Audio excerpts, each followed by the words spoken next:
Speaker, and we on these benches associate ourselves with all the comments thus far on the tragic deaths in Quebec City and on the passing of Tam Diel. The respect for him was held across the political parties, and he served with great distinction for more than 40 years.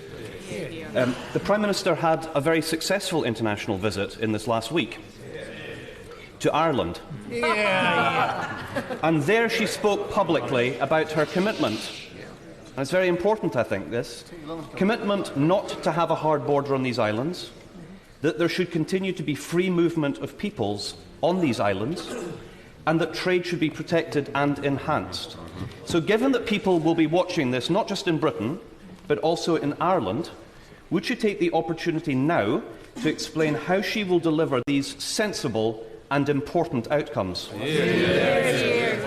These are absolutely the outcomes that we want to see. I was very pleased to meet with the Taoiseach and to discuss with him the joint intent that both his government and mine have to ensure that we don't see a return to the borders of the past in Northern Ireland. And just to say that, of course, we focus on the land border that is between Northern Ireland and the Republic of Ireland. Of course, the issue of movements from Ireland does affect other places as well. It affects ports in Wales and, of course, Stranraer.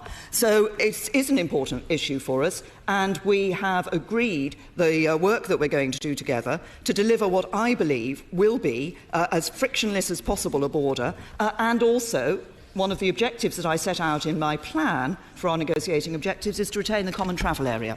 Angus Robertson. And we on these benches very much welcome what the Prime Minister has just had to say on all of these issues, and of course we also welcome the intensifying of negotiations between the UK Government and the devolved administrations ahead of triggering Article 50. So the Prime Minister has very helpfully explained that it is perfectly possible for parts of these islands to be in the single market, without hard borders, with free movement of people, and at the same time protect and enhance trade with one another. This is very, very welcome, Mr. Speaker. So will the Prime Minister give a commitment to work with the Irish Government and a commitment to work with the Scottish Government to deliver all of these things?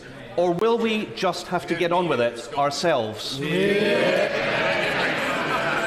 Well, first of all, the Right Honourable Gentleman is right that following the meeting of the JAMC plenary session on Monday morning, we did agree to an intensification of discussion on issues related to the bringing back of powers from Brussels and as to where those powers should lie within the United Kingdom, to intensify that in the run-up to the triggering of Article 50 and beyond the triggering of Article 50.